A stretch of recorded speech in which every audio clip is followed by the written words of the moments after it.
Congratulations on making it to the Fantasy Football Championship. Now is not the time to make a whole bunch of stupid mistakes and keep you from winning that last game. Here are all of the players we need to avoid off of our waiver wire at all costs, and there are a ton of them. I also have a list at the end of the video of the players that are 100% safe to drop off of our roster. The strategy in week 17 is completely different, so there are a lot of players there as well. If you do appreciate this video and want to show your support today, please hit that like button. It takes 2 seconds and it would help me out a ton, but I will never waste your time. The number one trap of the week that a lot of people are going through and adding is Andre Yoshivas for a few main reasons. The first one being T. Higgins and his health. He was dealing with a knee injury last week. He was a full participant this week. He played in last week's game. We know that T. Higgins, there's always a little bit of an injury concern with him. He's fully healthy. He looks like he's good to go in this matchup, but other than that, last week Andre put up 14.3 fantasy points on 3 receptions for 53 yards and 1 touchdown. That's not a bad stat line against a Browns defense, but it's pretty clear to see that was a lot due to touchdown inflation. Like, that 1 touchdown gave him a lot of fantasy points and is making him a lot better of an ad than he actually is. He's had decent numbers throughout the season, averaging about 3 targets a game. He's had 6 touchdowns on the year as well, which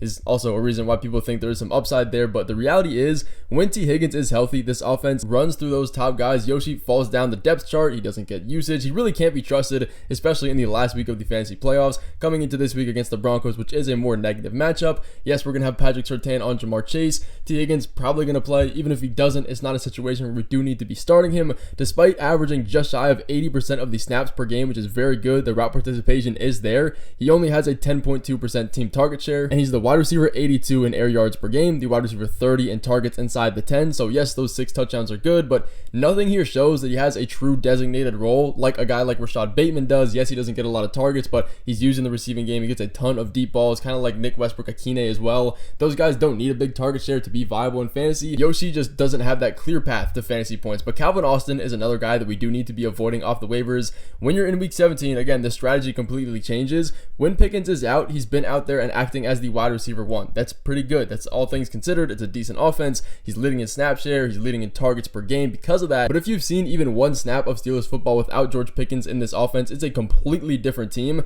They've had less than 1 deep ball completed per game over those 2 weeks of football without George Pickens in there. So meaning there's no offensive upside for Calvin Austin if he's the wide receiver 1. He doesn't get deep balls. The offense isn't extremely efficient. Wilson's pass volume as well has gone down drastically over those 2 weeks. 27 attempts compared to 31.5 with him. And if you look at the percentage of passing attempts that end in checkdowns, they are so much higher without Pickens in this offense. Another reason to be avoiding him.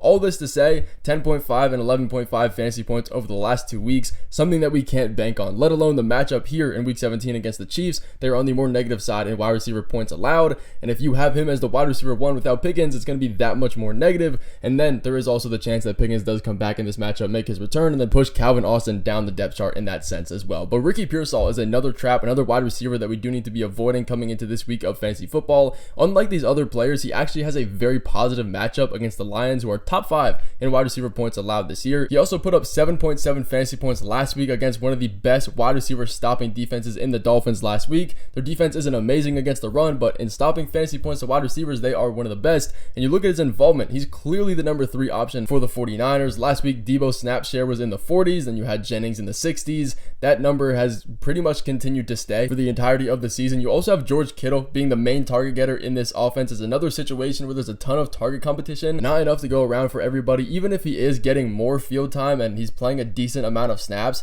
he hasn't really shown us all year that he can actually be trusted at this point, especially in week 17 of the fantasy football playoffs. But Audric Estime moving into the running backs here is one of the biggest traps of the week for the simple reason of who knows what in the world is going on with this Sean Payton offense for the Broncos. It is completely all over the place. It is a mess. It has been a topic of my videos and of the Broncos for the longest time all year. All these running backs will have a big game, then he'll have a down game and somebody else will get 100% of the usage. We can't trust these guys. Do not rush to be adding them like a lot of people are. And the reason I say Audric Estime is a trap is because he put up 10.8 fantasy points last week against a very good Chargers run defense. He led the backfield in carries, 9 to Javante's 4. He also had a touchdown added on top of that, making this day even that much better.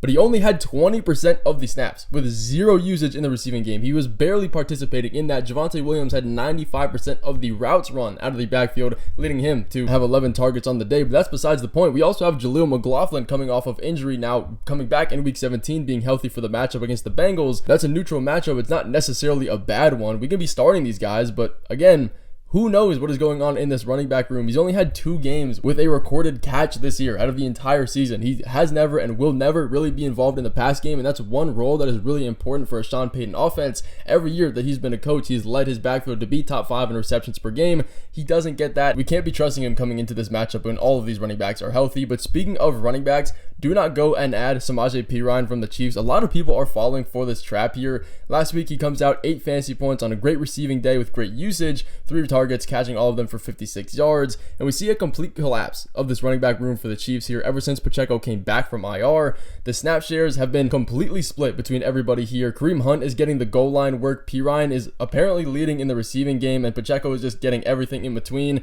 the short yardage and no receiving work and usage that doesn't turn into fantasy points. So I'm avoiding this entire running back room in week 17 against the Steelers. TJ Watt is going to be fully healthy like he was last week. It's a negative matchup as far as the running game goes. Yes, the Chiefs are good, but if we have a 3-way running back by committee with all of these guys getting a different role, it's not one that I want to be buying in on. I'm going to be avoiding Samaje Perine and not starting the rest of these running backs as well. But keeping it on that trend of running backs, don't go out and pick up Michael Carter thinking you can get some points from him. So the main reason for this is because of the James Conner injury. It looks like it could be serious. He did not return last week against the Panthers with a knee injury, leaving Carter to dominate in snaps. He had 36 with 5 carries and 18 yards. More importantly, that led to 5 receptions for 30 yards in the receiving game and 9.8 total fantasy points. They get a pretty decent matchup against the Rams this week on Saturday. It is a slightly short week for them. It's not a super positive matchup, but it's not really negative either. So you'd think one of these running backs can be started, and after the loss to the Panthers, they are clearly out of playoff contention. So why do we rush James Conner back into this offense?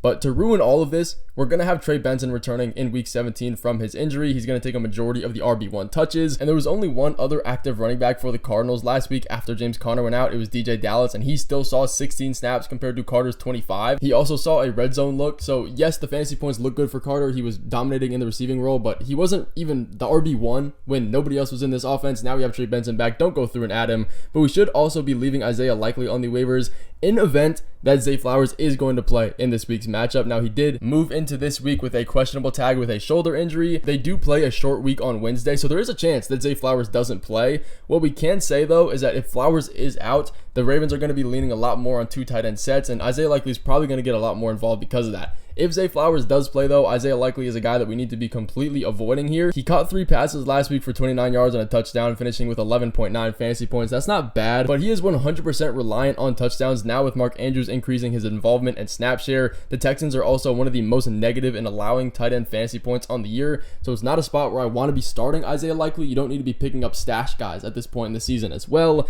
but a defense that we do need to be 100% avoiding, nobody ever talks about this, is going to be the Jaguars. Don't plug and play them. I know a lot of people are looking for week 17 guys, but at this point, you look at their projections. Okay, 8 points is what a lot of the apps have them projected at. It's a positive matchup against the Titans, but all of that is a complete lie. You cannot be trusting that. They are 31st in fantasy points generated as a total defense this year. All of their metrics are absolutely horrible. Bottom half, even bottom third in the league. Even in what should be positive matchups, they always end up folding. They allow some of the most points in the league to opposing offenses. They don't generate good numbers. Now they get a matchup against Mason Rudolph. He's not the best quarterback in the world. He does throw a good amount of interceptions himself, but he's way better than Will Levis as far as turnover ratio goes. That guy is a merchant for interceptions, and in Rudolph starts this year, if you isolate all the games that he was fully healthy and starting in place of Will Levis, the team is averaging 20 points per game. It's not a spot where we want to be starting the defense. Don't get fooled by the point projection, but here's the promised list of players that we can go through and drop off your team if you do still roster them. Now is not the time to get cute. Drop all of your handcuff running backs as long as your RB1 is healthy. That's a big point to not forget. If he is questionable, don't drop the handcuffs, but the reason we roster them is because of an injury, and if this is the last week, there's no point to be having them on your team. You can pick up 1 week wonders. This also leads you to be dropping injured guys like Evan Ingram or lower level guys with bad matchups like Tyler Lockett, Marquez Valdez-Scantling, Tim Patrick, Michael Pittman, or anybody else of that caliber. Let me know if you guys have any questions. I will answer all of them. But that's going to finish this video. Thank you guys so much for watching this one. All glory to the man above.